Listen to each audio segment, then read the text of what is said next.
Okay, the Math 100 problem set 1, practice set 1. The solution is at the bottom half of your handouts, but let's see. Problem 1, compute the following limits. So A, 1A, is the limit as x approaches 4, e to the x minus 4 minus x plus 1 all over x squared minus ln x minus 3. Now, in any of the limit questions, the first thing you do is to plug in the value that x is approaching into the expression to see if you actually get a fixed number. If you get a fixed number, then that's the answer. You don't have to do any factoring. However, if you get 0 over 0, then that tells you that you must factor out something that caused that 0 over 0. Okay, which is usually, something like x minus 4 or something.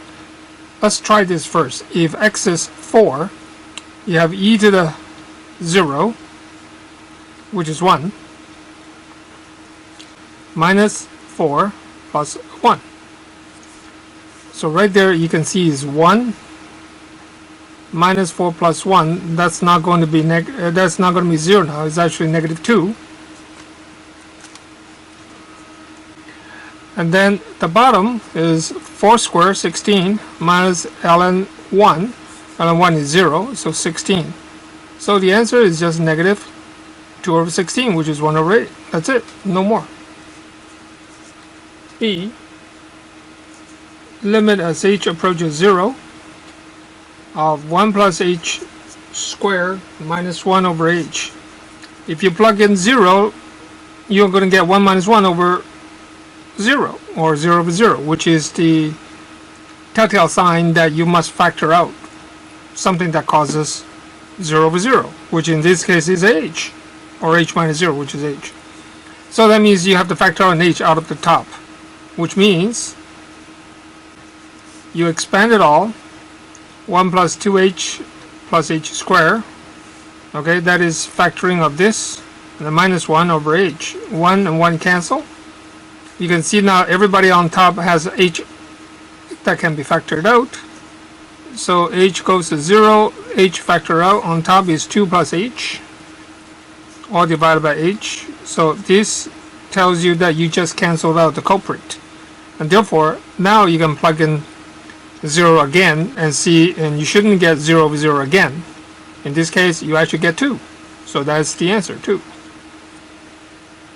C is a limit as x approaches 3, absolute value of x minus 3. Now typically, when you see absolute value, you actually have to write it as two limits. One is from the right, one is from the left, of the point where the limit changes sign. Like in this case, limit changes plus or minus, or reaches 0 when x is 3, which is exactly what they want you to do. So that means you have to do two limits. One is approaching 3 from a positive side, another one is approaching 3 from the negative side. Well, if a number that is already bigger than 3, because it's from the positive side, then x minus 3 is already positive, that you don't need the absolute value. So this is the same as this. That's because x is approaching 3 from the positive side is something like 3.1 or 3.101 or something, which is already bigger. If you minus 3 is already bigger than 0, so you don't need the absolute value, it's already positive. But in this case, if you take a limit on this one, you will get 0. Whereas if you took a limit of x approaches 3 from the negative side, then x minus 3, such as 2.9, minus 3 will be negative. Will be negative 0.1 or something. But in order to get a positive value, because absolute value means you always get a positive value, well, if you end up with a negative, just put a negative sign in front of the whole thing, then this negative number, because of a negative sign in front, will give you a positive value, which is what the absolute value means. So in this case, if x is approaching 3 from the negative side, for example 2.9, 2.9 minus 3 is 0.1 negative, but putting a negative sign in front of it makes the whole thing positive, which is what absolute value means, always positive at the end.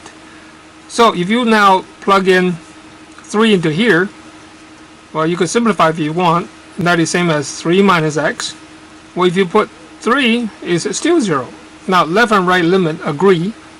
Therefore, left limit equals to right limit. And therefore, limit by itself approaches 3 without saying plus or minus from left or right will be equal to 0 because left and right both agree. So this is the way you do when you see absolute value sign. And then the next number, as x approaches 0, x over absolute value of x. Again, you have to write it.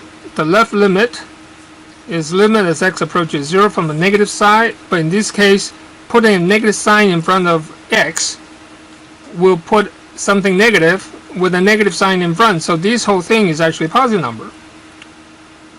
Okay, even though x by itself is a negative number. But these x's can now cancel. So in this example,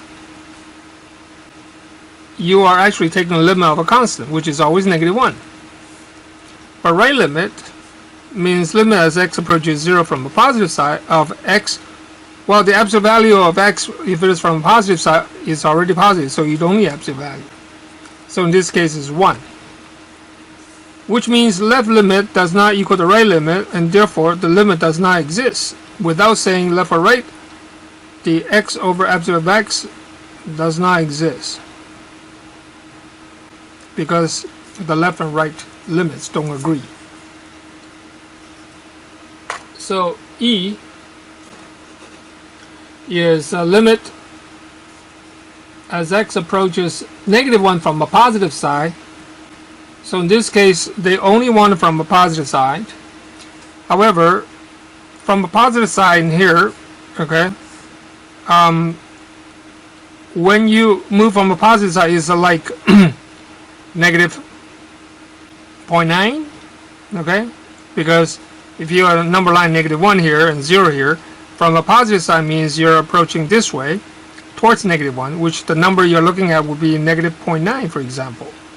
But if you're approaching -1 from a negative side, then you should think about something like -1.1.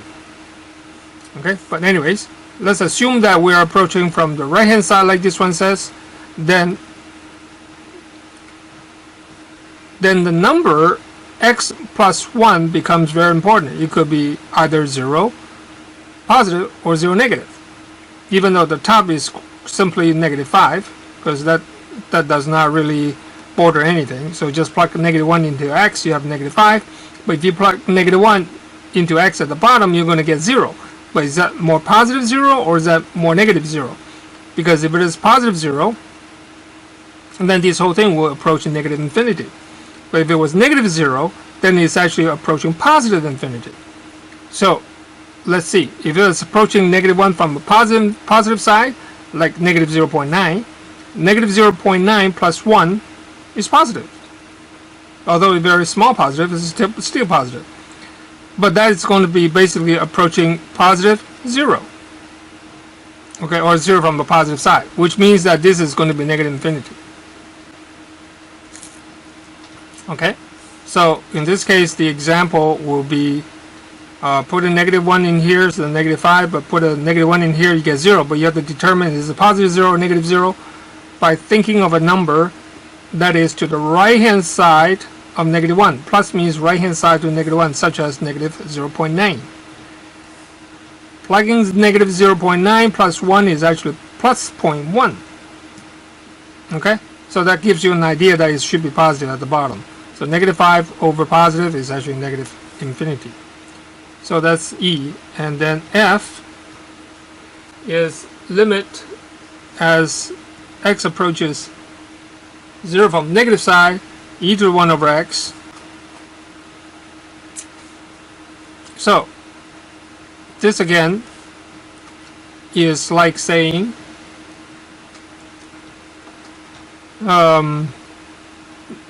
negative 0.1, for example. So this is like -0.1, -0.001, -0.0001 as you approach 0 from the negative side. So therefore, when you approach that, you have e to the, which is basically rewrite this as e to the limit as x approaches 0 from negative side 1 over x. Okay? But because the number you're using is always negative, because it's approaching 0 from the negative side, so this 1 over 0, or negative 0, is going to be negative infinity. So this will be e to the negative infinity. Okay? But if it is e to the negative infinity, it's the same as e to the positive infinity. 1 over e to the positive infinity, which means it's 1 over basically infinity, which is basically 0. So the answer should be 0. E, F, G. So G is the limit as limit approaches 4, square root of x squared plus 9 minus 5 over x minus 4. So put it in 4. Remember, the first step is just put it in and see what the answer you get. Put 4 in, you get 16 plus 9 is 25, root 25 is 5, 5 minus 5 is 0. 0 over 0, that tells you have to factor out x minus 4. So whenever you see square root, you always multiply top and bottom by the conjugate of the square root portion. So in this case, you multiply the top and bottom by the conjugate, square root of x squared plus 9 plus 5. Now the reason you multiply by the conjugate top and bottom is so that the plus and the minus part, because they're always opposite in sign, gives you difference of squares. If you FOIL them out, you get the same answer anyways. But basically this root times root is going to cancel out the roots. So you're going to get x squared plus 9. And then the negative 5 root this and plus 5 root that, they'll cancel. And then negative 5 times 5 is negative 25. All over. And the bottom part is negative 4 in brackets, x minus 4 in brackets. And then square root of x squared plus 9 plus 5. Like so. But then, if you simplify the top, you're going to get x squared minus 16. Now, so x squared minus 16, which can be factored into x minus 4, x plus 4, a typical difference of squares. So this is x minus 4, x plus 4. No matter what, because you started out with 0 over 0, if you plug in 4, it tells you that you must factor out x minus 4. Okay? So now that you see x minus 4 on top, that you can cancel, and okay, you still have this x squared plus 9 plus 5 here. So after you cancel, then you know that the culprit is gone. You can now plug the number back in again, and then what you get is you get 8 on top, and you get square root of 16 plus 9, which is square root of 25, which is 5, and 5 plus 5 is 10. So the answer is 0.8.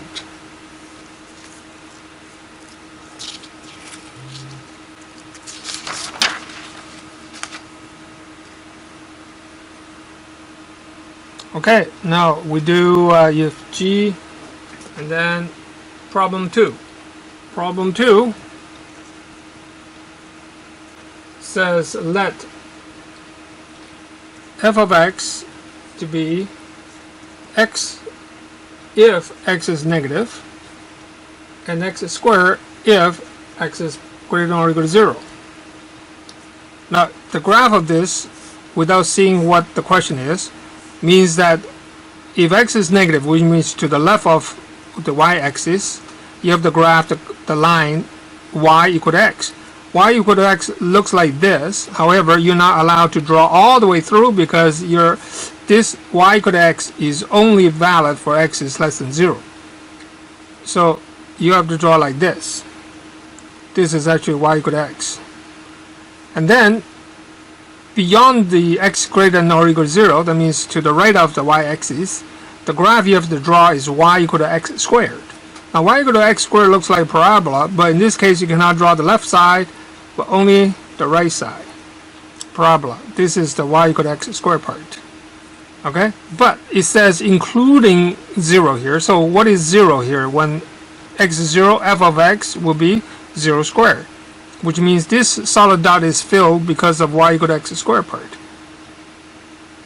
But that dot is not because of the first portion. Okay, y equal to x, that does not. However, that probably means that this question, if it is asking for continuity at 0, would be continuous. Anyways, the question here is find the limit. So find limit as x approaches 0 of f of x. Now whenever they ask you the limit, you have to prove left limit equal to right limit, and therefore that's the limit. Okay? If any of these two do not agree, then there is no limit. So left limit means limit as x approaches 0 from the negative side of f of x must equal the limit as x approaches 0 from the positive side of f of x. Now, if x is approaching 0 from the negative side, which means x is less than 0, therefore you must use this version. Okay, that is, this f of x, you have to use x because your x that you're using is to the left of 0. And that is, if x is left of 0, f of x is actually just strictly x, this portion. So, therefore, we have the right limit here. And the question here is that the same as if it was limit from positive? Positive means that you have to use x squared instead of x, because to the right of x, that means x is greater than 0, or x is approaching 0 from the positive side. You must use x squared as the function of f of x. Now here's the question. What is the limit of this as x approaches 0 from the negative side? Which is 0, because there's nothing, there's nothing 0 over 0 question. You just plug it in. And here too is 0. So the left and right equal to 0, therefore the limit exists, which limit equals to 0. That is, the answer limit x approaches 0 without saying plus or minus of f of x will be 0. So that's problem 2a. And problem 2b says if the function g of x happens to be pieces, that's called, the first piece is x minus 5 minus x, but if x is less than 1. But beyond x1, beyond x greater than or equal to 1, that means the function becomes ln of x. And the question here is find the limit as x approaches 1 g of x. Now x approaches 1, you have to use split function now, because 1 is right between the breakpoint.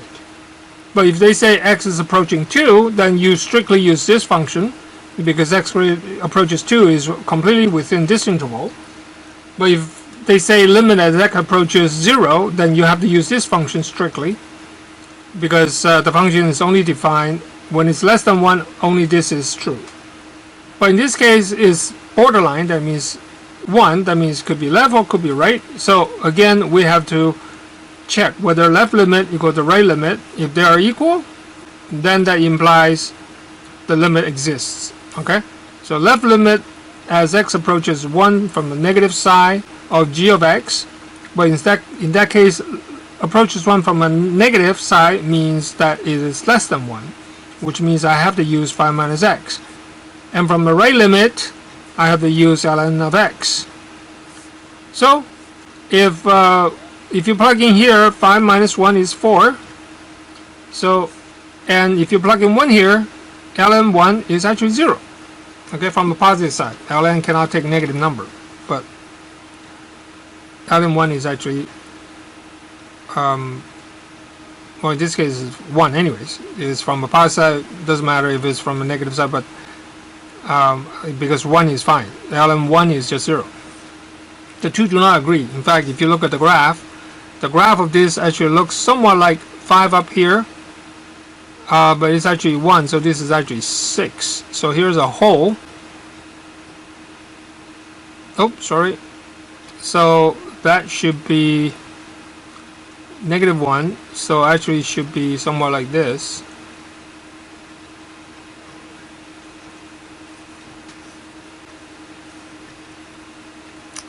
So when it is 4, when it's 1, this is actually 4, and the slope is -1, so it looks like this.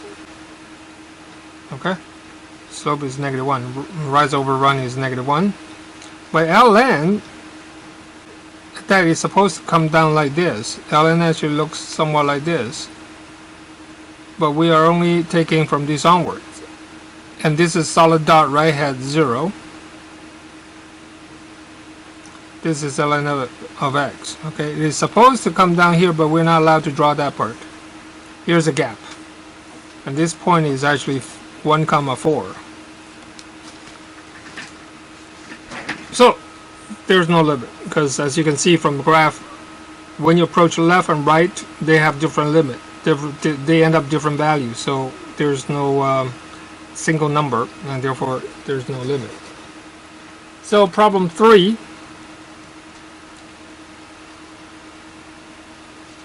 The displacement in meters of a particle moving along a straight line is given by the equation of motion s equals to 3t squared plus t. T is measured in seconds. Find the average velocity during the period. So average simply means delta s over delta t from 1 to 5. Okay? Average velocity during the period from 1 to 5. So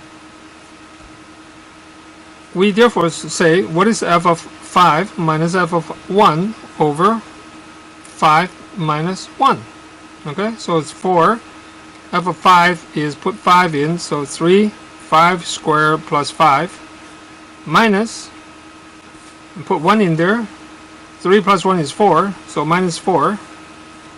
So the average then becomes 75, 80, 80, 76 over 4, so 19. So that will be average velocity of 9 meters per second.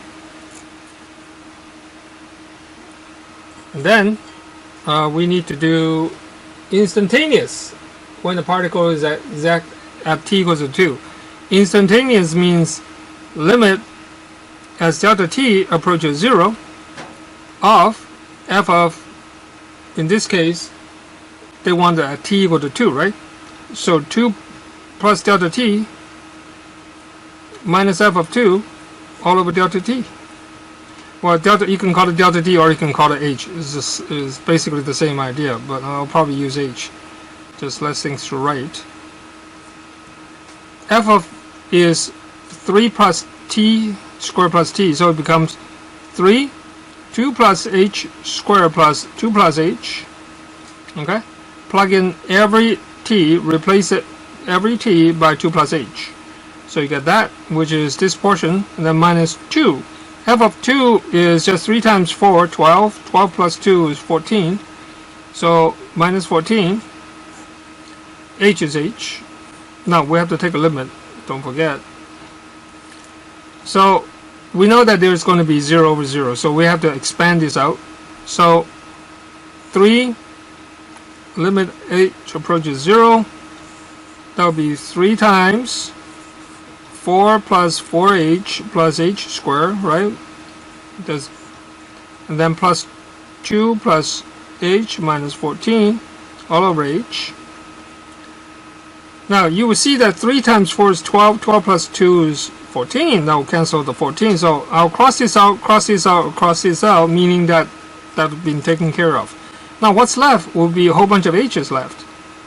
Right, you can see that. But everyone has the h. Here's an h, here's an h squared, here's an h, here's an h.